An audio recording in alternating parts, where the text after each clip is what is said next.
Welcome everyone to this Weber Recording County in progress. Commission meeting. Today is Tuesday, June 10th. I'm Commissioner Sharon Bolos. I'm joined by Commissioner Jim Harvey and Commissioner Gage Frower. Wave, Jim. There we go. We'll ask the audience to stand and join us in the Pledge of Allegiance, after which our invocation or moment of silence will be offered by Ms. Stephanie Russell. I pledge allegiance to the flag of the United States of America and to the republic for which it stands, one nation under God, indivisible, with liberty and justice for all.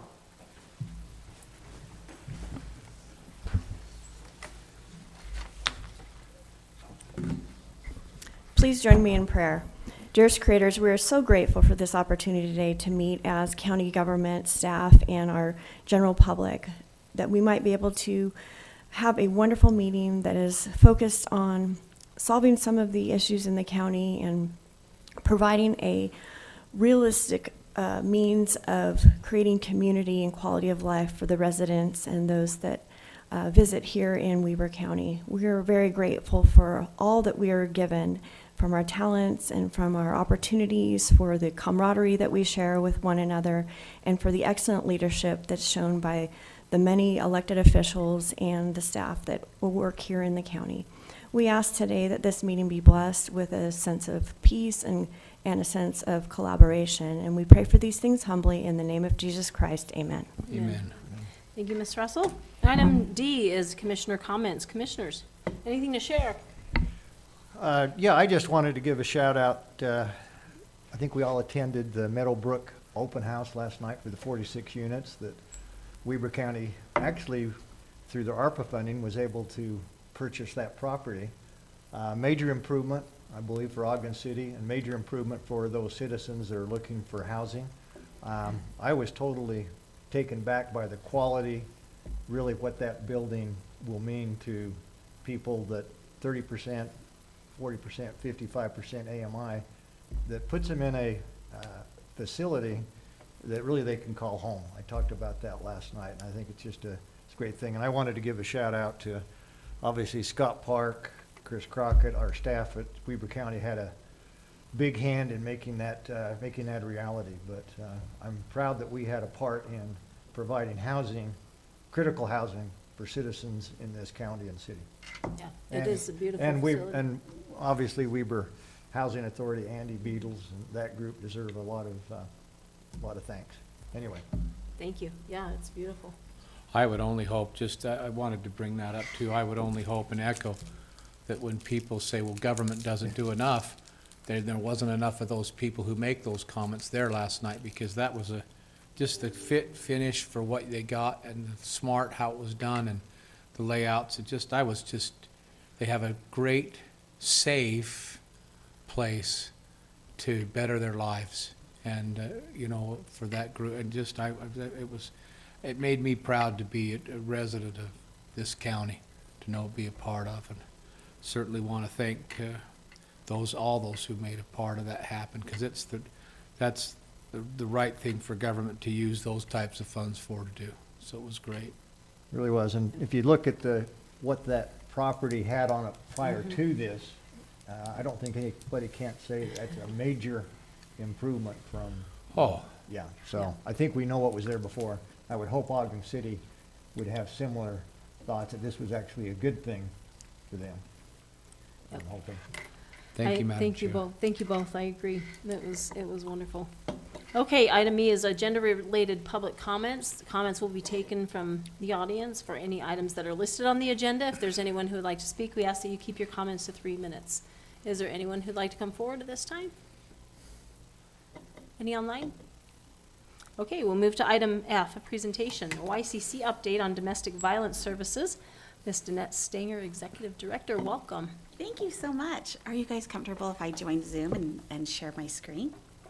However it's convenient for you. I'm happy to do that if you're comfortable with that.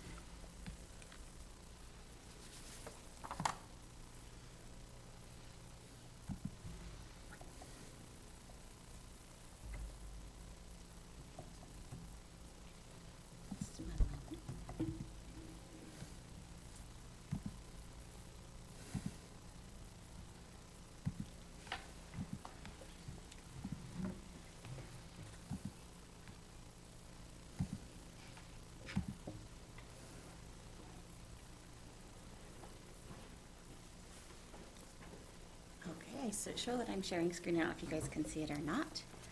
But I have some handouts too I'd like to share with you.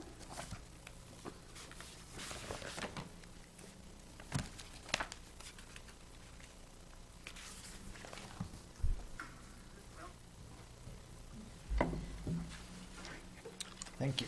Thank you. I just want to begin by thanking you guys for allowing me to come and speak to the County Commission today.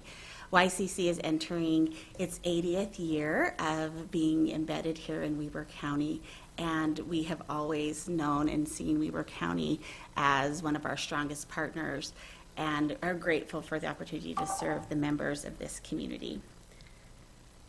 I know that you guys are probably aware, but I'm just going to do a really brief history of what YCC is and the services that we provide. YCC supports individuals and families impacted by domestic violence and sexual violence through safety advocacy and resources on their journey to safe and healthy lives. Our thing that we're probably most well known for is our shelter, but I always like people to know that we do so much more than that. We are available for community case management, and actually we have more people go through our community case management services than through our shelter every year. We want people to know that you don't have to wait until it gets to a severe level that you have to flee your home to get help from YCC. We do a lot of criminal justice advocacy, protective orders, but we really focus on healing. So we have psychoeducational support groups, therapy available. We also have a sexual assault program, and you guys are probably aware, but we just opened our brand new transitional housing facility last fall. And I just wanted to share a message of what a resounding success that has been. We know that we set up that program that people could stay for up to 2 years, but as of this month, we have 5 families that are already successfully graduating from that program and moving into housing of their own. So they didn't need to stay for the entire 2 years, and they are moving on into safe and stable permanent housing and making spots for additional residents to come in. So that's something we're very proud of. Why they're there, they're also doing financial literacy and a lot of different classes that are changing the outcome and the future of their families.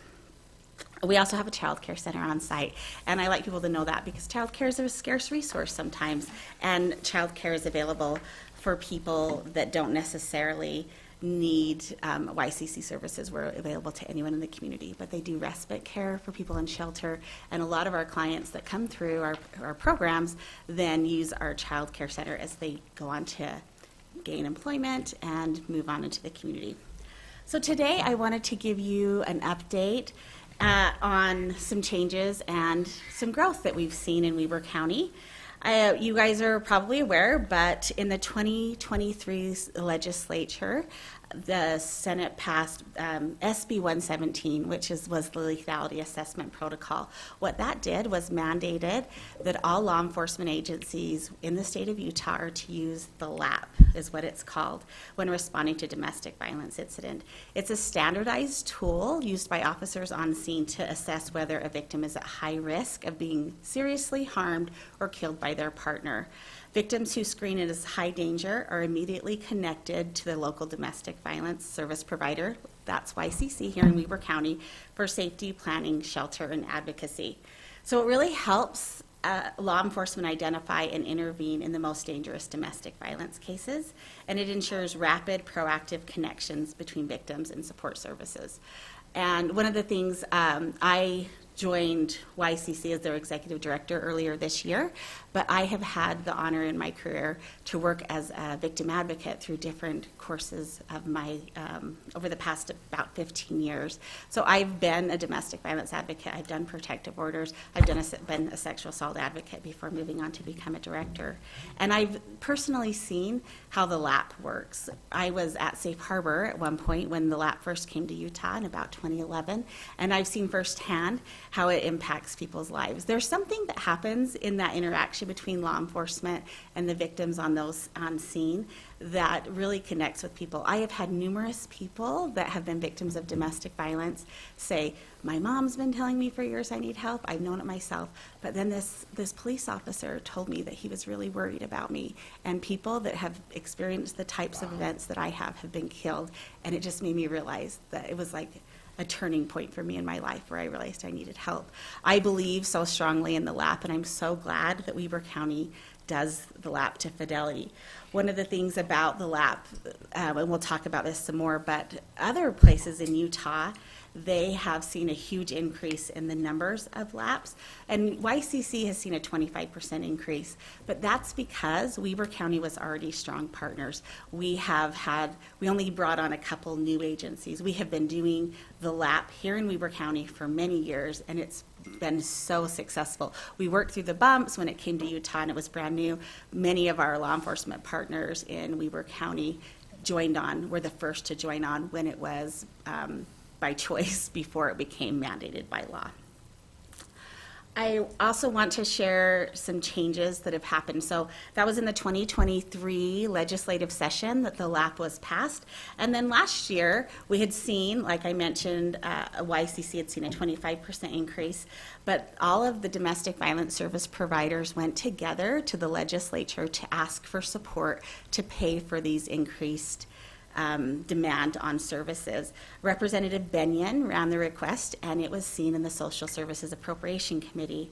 It was a $1.4 million to support all the domestic violence shelters across the state to help support the increase by SB 117. YCC participated in that. Our own lethality assessment protocol coordinator, Lexis Goodpasture, who was a past law enforcement officer with Weber County and then left that career to become an advocate at YCC. She testified before the Appropriations Committee. We worked really closely with Representative Benyon. And despite statewide support and extensive legislative engagement, the appropriations request was not funded by the state. This next form, I gave you a copy of this, but this is what the LAP is. It goes through, I want to just tell you a little history of that. It's an evidence-based protocol off the work of Dr. Jacqueline Campbell, and she was working out of Maryland and saw that there was these key issues or these key factors that were present in a lot of fatal and near-fatal domestic violence incidents. And so they did a lot of data and coding. And Maryland, when they started doing the lethality assessment, they saw a 2/3 reduction in fatal domestic violence cases there. And it became a standardized protocol nationwide, and then Utah joined on few years ago with it becoming a law last year.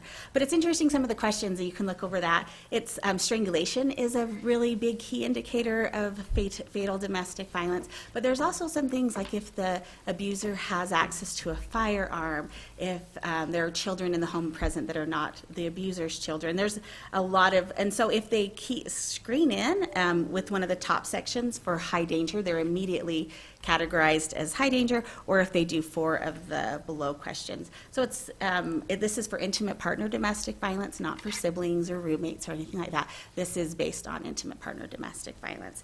And like I mentioned, I have seen so many times that this protocol has helped connect victims to services.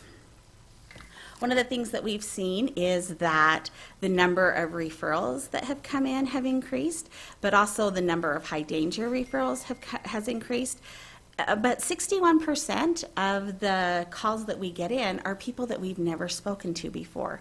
We also know that that's a way that this is working. Law enforcement is connecting to people. They're getting called out to homes by neighbors, by bystanders, by the victims themselves, and getting involved in domestic violence. And these are people that didn't call us on their own. They called us because law enforcement went out, talked to them, screened them, showed compassion and empathy for their situation, and then said, we'd love to connect you with someone that can help you get out of this situation long term.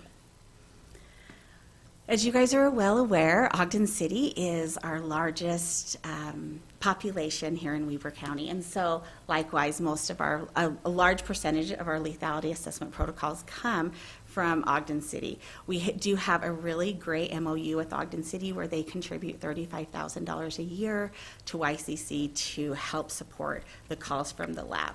And we have an MOU with them, and that has continued. What I'd like to talk about today is the cities outside of Ogden, and just make sure that that light is shown and that people see that it's a lot of other cities. So this next chart breakdown is showing, our biggest city outside of Ogden is Roy. We see a lot from West Haven. South Ogden Ogden is one of our new cities that came on after the bill passed. North Ogden has also been a supporter of YCC. Riverdale, of course, and you guys are probably aware, Riverdale saw 2 fatal domestic violence incidences in the last couple of months, which have been really rocked their community, and we have reached out to them to offer support and condolences. But even our small cities like Morgan and Huntsville and Marriott-Slaterville are seeing domestic violence cases that are coming through because of law enforcement. I also want to shine a light. This is outside of the LAP, but sexual assault data, we are seeing an increase in sexual assault data. In 2024, we had 58 CODAR exams. CODAR exams are when there is a recent sexual assault within the last 72 to 96 hours. They call law enforcement. Law enforcement initiates this protocol. As you guys are probably aware, NewSafe is located at the health department, and as long as there is not any significant or serious injuries to the victim, they can have that exam taken place right at the health department, 24 hours a day after hours, and our advocates from YCC respond. I have also been engaged in sexual assault advocacy across the state, and I have to tell you that Weber County has one of the best protocols in the state, because in other places in Utah, when you're sexually assaulted, they take you to the emergency room, or sometimes you bump into someone that you might know, or you get pushed to back of the line because there's a significant car accident or a trauma, and so you can wait there for hours in a busy waiting room with kids running around, waiting for a sexual assault exam. But here in Weber County, you're taken into a private entrance in the back of the health department, into a private area where there's a waiting room for you and your family, and a trained sexual assault nurse does that exam with you, with law enforcement, advocate from YCC, and a SANE nurse. SANE nurses do respond to emergency rooms with advocates, but it's just very trauma-informed. It's very quiet. Weber County does an excellent job, I think the best in the state when it comes to sexual assault. As you can see that in 2025, as of, this is FY25, we've done 61 exams. So we are on trend for a higher than average sexual assault exam numbers. I also want it to be highlighted that we provide sexual assault services to people that live in this county, but also when an assault occurs in this county and maybe the resident lives somewhere else. So it could be here on vacation or at a concert or here seeing a friend. It doesn't matter if they live in this county or if they were sexually assaulted in this county, YCC responds to those incidences. In the past, we've kind of really emphasized crime data, but this is a number, this chart here I wanted to share because when I looked at this data, it meant a lot to me. And what I want you to know is that these numbers that I'm really focusing on today is these are not just phone calls. These are not just people that like talk to a hotline. These are ongoing, in-person, one-on-one services. And we really specialize in that. So even if we take our smallest city like Huntsville that had 2 victims that reached out for services through the LAP or were referred through the LAP, they came to us and had 16 appointments. So these could be shelter nights, these could be protective order appointments, these could be court follow-ups, but these could be attending domestic violence groups or working with a case manager on employment or housing. But these clients are coming back numerous times. And it also shows that we have clients that are seeing us long-term. So they're going through ongoing services. Not everyone, of course. Some people do not want to engage in services this time. But many, many of our clients are continuing services and following up with a caseworker and talking to their advocate. And when I saw this, I was really impressed.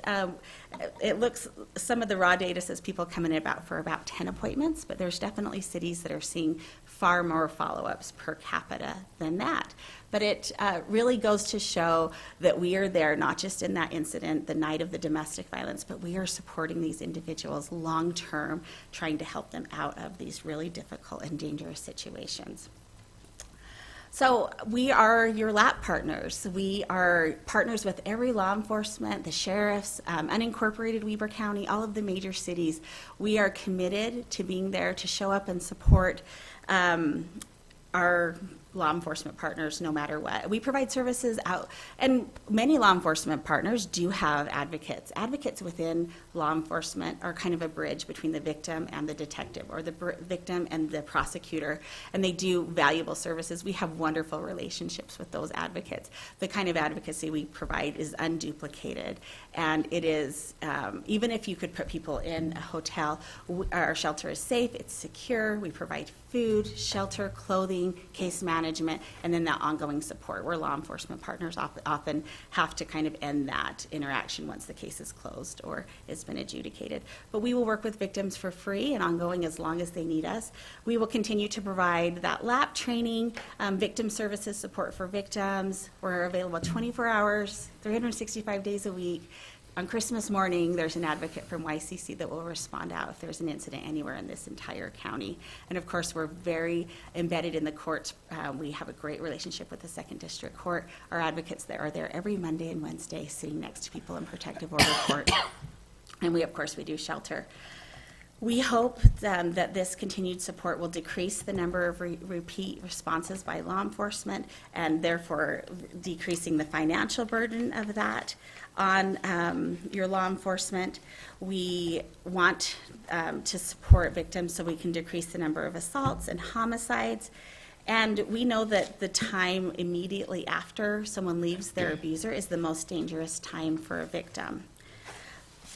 What we're doing today is coming to talk and ask for support from Weber County. We see ourselves as not just a nonprofit within the county, but an extension of your law enforcement services. We want to address not only the immediate social issues, but contribute to economic stability in Weber County by reducing healthcare costs, improving workforce productivity, and decreasing law enforcement expenditures related to domestic violence. Unfortunately, recent trends indicate a decline in federal and, as I mentioned earlier, state support for local domestic violence shelters. In fact, last week I presented at WACOG on Monday, and then on Thursday we got our VOCA grant award, and we had a decrease of $50,000 a year based off of what we had last year, and that is directly for our victim advocates, our bilingual advocate, our LAP coordinator, our domestic violence program. We lost $50,000 over what, and that's VOCA funds, which is federal funds. So we have now lost state funds, we have lost federal funds. So what I'm coming today is to ask support from the county. And we previously have kind of tried to quantify that, what would be the number, but what we're asking for is that as county commissioners, that you look at your budget and see if there's any room to provide financial support for the domestic violence shelter at whatever. This year our goal is to just, whatever level of support that can be, we would greatly appreciate it. We will keep our doors open. We've been here for 80 years, and we will be here as long as our community needs us. But in order to continue that support, we do need some financial support from our local community. And so I want to follow up with you by email, make myself available. I've given you my card to talk individually about this. But Weber County has supported us financially in the past, but it's been a little bit, and we'd love to strengthen that partnership if possible going forward. Do you guys have any questions for me? Any questions? I do. So I know that you visited WACOG, and I saw your city breakdown. Have you visited with the individual cities, and what type of support are you receiving? Yeah. Say, you said Ogden, for example. I'm wondering if there's some type of metric between the number of services or number of cases and, you know, those particular cities that maybe they should contribute Absolutely. to your revenue source. Absolutely. So we're just kind of starting this process, and all of our financials are transparent and public, and I can share with you that last year we received $35,000 from Ogden City. North Ogden contributed $14,000. Marriott Slaterville, I believe, $2,000. And I believe that was, and Morgan County donated $10,000. So we didn't have support from some of our other big ones, Roy, Riverdale, South Ogden. We have had a metric in the past, and that we shared last year when we came around, our previous executive director. And this year we're, instead of just assigning that to you guys, I'd be happy to show you a breakdown. And I do have that data, and I can email it to you based on per capita. We have something for like unincorporated Weber County in each city. We are grateful for any amount of support that could possibly be. So our plan is to visit every city in Weber County and ask for the same support that we're asking you for today. Well, you guys do a great service, and I say, you know, and I know in the past we have allocated, appropriated some money for YCC. It may be important for you to come to a budget session this year with, and I would suggest you come down with a breakdown as far as for unincorporated Weber County, you know, what the caseload may show on, just so that we have some good data to work from. Absolutely, But I'd be anyway, happy that's to my do that. suggestion. Yeah, I think happy to that's do that. appropriate. Anything else to add? No, but I found it for the first time in these presentations for nearly a decade. You made a statement that finally has rang home, that you're an accessory you help bring the cost of law enforcement down. So maybe when you make that presentation during the budget as Commissioner Frohr, I'll just piggyback on that, but you maybe spend some time with the Weber County Sheriff and their budget folks and put together an idea of how the savings comes together. And so I could see this more as an offshoot of the sheriff's budget, since I know we take a very close look at that. So Good tie-in. Yeah, that's wonderful feedback. I appreciate it. Okay. Well, thank you so much for your presentation. We appreciate you being here. Thank you guys so much. Okay, we will move on in our agenda to consent items. Number 1 is a request for approval of purchase orders in the amount of $598,330.13. Number 2, request for approval of warrants numbers 105221 through 105287 and 491259 through 491378 in the amount of $2,792,349.73. For a summary of warrants and purchase orders, Mr. Jason Horn. Commissioners, good morning. good morning. For the purchase order summary, it looks like there were a total of 11 purchase orders. That amount was $598,000. Of that, 28%, or $170,000, was for the roads department, and that was a large chip and tack order, chip and tack oil order, sorry, as a result of a bid we put out earlier this year. Another 28%, or $166,000, was for capital improvements at the ice sheet in the form of LED sound system and some new tables and chairs. 25%, or $151,000, is for the fleet department, and this is truck bed and connections for a new dump truck. And then 15%, or $88,000, is for engineering, and that is out at the Eden Fire Station. This is a storm drain connection. The warrant summary, we've got a total of 187 warrants. That amount is $2.7 million. 69%, or $1.9 million, is for road construction on 20th Street in Ogden, and that was paid for with transportation tax dollars. 5%, or $152,000, is at the library, and that's in the form of security camera upgrades for the main library, books and materials, utilities, and building maintenance.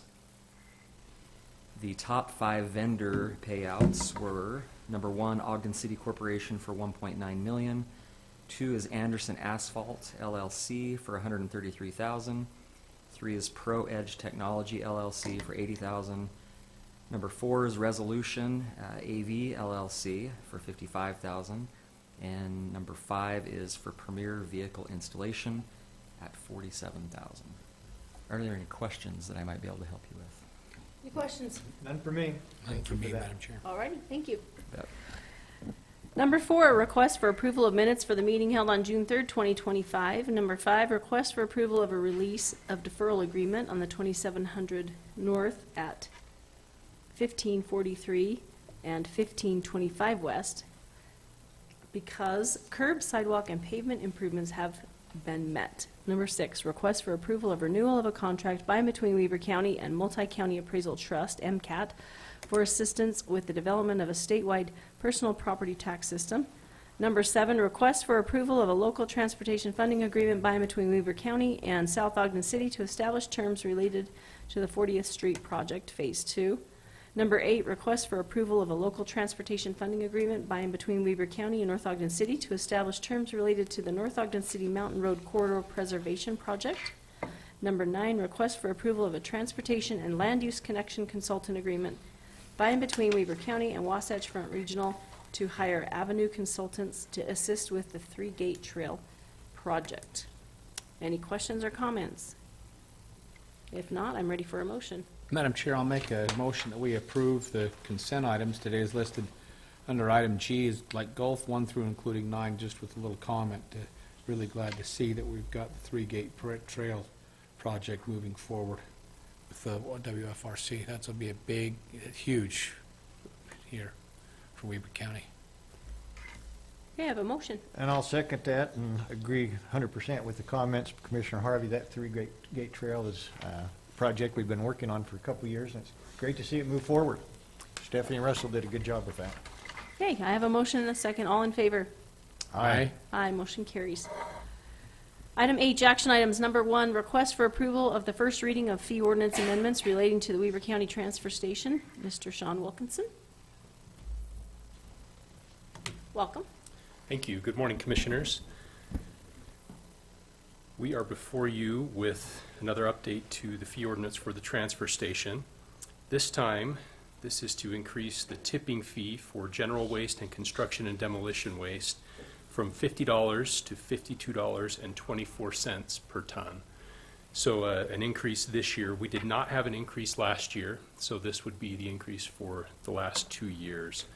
There's a summary provided there that explains what that increase is for, but it is for an increase in transportation costs and disposal costs from our public services, as well as an increase for personnel and operations costs for Weber County itself. So that's where that extra $2.24, that's what it covers. In addition to that, we are increasing the cost of mattress disposal from $5 to $15 per mattress after the first 2 mattresses. So the first 2 are free as part of your load, but anything more than that, it will be $15 per mattress.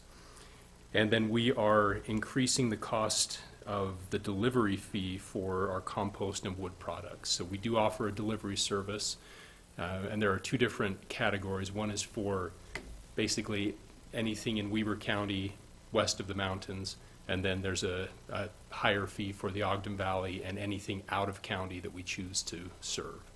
So those are the changes that we're proposing for the fee ordinance at the transfer station. Any questions? No, I'm happy to make a motion. Please. So I would make a motion to approve the first reading of the fee ordinance amendments related to the Weber County Transfer Station as presented by Mr. Wilkinson this morning with a comment. Okay. So obviously these fees, it's always necessary just to keep up with inflation and what we see cost-wise that people should pay for these services. But in the meeting this morning I had with my directors, I learned, and Sean, correct me if I'm wrong, that on Saturday, and we've done some major work out there with our C&D disposals we just talked about, we had 1,100 Yes. loads, cars, trucks go through that, and didn't have any had no more than, was it 3 cars backed up at one time? Correct. So 1,100 in one day. Just shows the efficiency of the operation that Sean and Ron and John have been able to accomplish out at the transfer station. So anyway, I'm happy to make that motion. Second. Okay, Agreed. I have a motion and a second. All in favor? Aye. Aye, motion carries. Thank you. Number 2, request for discussion and/or action on ordinance 2025-11, amending the development agreement for the previously approved Kobe Branch development located at approximately 2720 North and 5100 East. The amendments are intended to help clarify the roles and responsibilities of both the developer and the governing body. Charlie Ewert. Thank you, Madam Chair. Last week, we had a public hearing about both the Kobe Branch and the Eagle Crest projects. In that meeting, the applicant requested that we hold any kind of decision on this until we have an ordinance prepared, which we do now. So in front of you, you got the ordinance as well as the development agreement attached to that.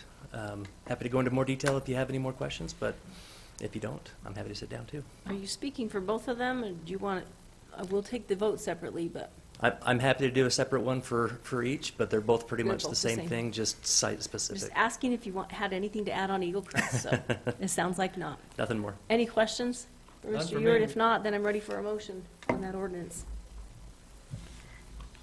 Madam Chair, I'll make a motion that we approve ordinance 2025-11 as presented during the first reading and then also subsequently today by Mr. Ewert. Second. I have a motion and a second. Mr. Brown? Roll call vote for ordinance 2025-11. Commissioner Faur? Aye. Commissioner Harvey? Aye. Chair Bolos? Aye, motion carries. And item 3, action on ordinance 2025-12, amending the development agreement for the previously approved Eagle Crest development located at approximately 4001 East Fairways Drive. The amendments are intended to help clarify the roles and responsibilities of both the developer and the governing body. Madam Chair, if I may, I'd like to make a motion that we approve ordinance 2025-12 as it relates to Eagle Crest Development, again, 4601 East Fairways Drive, with a comment. Okay. You know, we have the opportunity as commissioners to hear from a wide variety of different developers who come through in Weber County. I just felt impressed to just say that how fortunate we are that we have a developer in Mr. John Lewis who is not self-serving,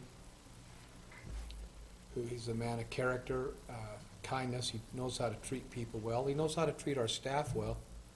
He's a giver. He gives back. He is running a business, but he has the best intentions in my perspective of that area of the county, and I just count it a privilege to know him and be able to associate with him.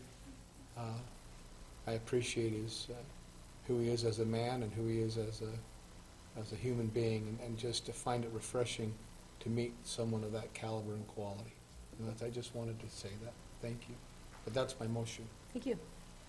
And I'll second that and agree with the comments. I'll also make another comment that in review of these amendments, these ordinances, I think that this clarifies and makes the future very clear in terms of the rights of whoever develops that property, whether it's Mr. Lewis or somebody else.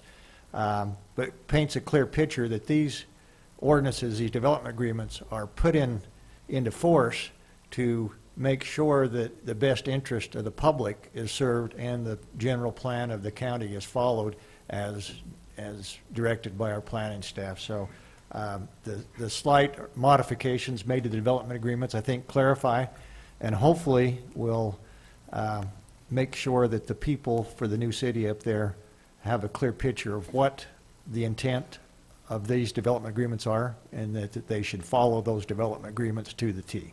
So that's my second. Okay, I have a motion and a second. Roll call vote for ordinance 2025-12. Commissioner Faur? Aye. Commissioner Harvey? Aye. Chair Bolos? Aye, motion carries. Thank you Thank so you. much. Item I, Commissioners, Motion to adjourn. Second? all in favor? Aye. Aye, motion carries. We're adjourned. Danette?